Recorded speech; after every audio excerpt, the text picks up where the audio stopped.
എട്ടാമത്തെ ക്വസ്റ്റ്യൻ എങ്ങനെയാണ് ചെയ്യുന്നതെന്നാണ് ഈ വീഡിയോയിൽ നമ്മൾ പരിശോധിക്കുന്നത്. So A and B are two vectors such that mod B is equal to 1, modulus of B cross A is equal to 2. Then modulus of B cross A minus B whole square ആണ്. രണ്ട് vector പരസ്പരം perpendicular ആണെങ്കിൽ, ഇപ്പൊ A B എന്ന് പറയുന്ന രണ്ട് vector perpendicular ആണെങ്കിൽ modulus of A plus B is equal to root of mod A square plus mod B square ആണ്.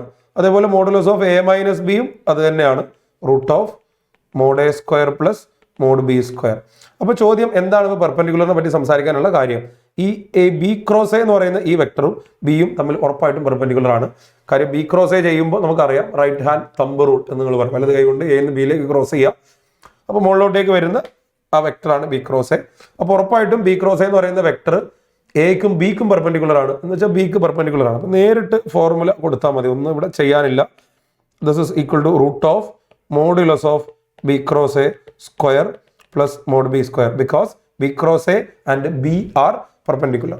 ഇവിടെ ഹോൾ സ്ക്വയർ പറഞ്ഞിട്ടുണ്ട്, ഹോൾ സ്ക്വയർ ഉള്ളതുകൊണ്ട് തന്നെ നമുക്ക് ഈ റൂട്ട് പോലും ആവശ്യമില്ല. So modulus of B cross A 2 ആണ് തന്ന്, 2 സ്ക്വയർ 4 ആണ്.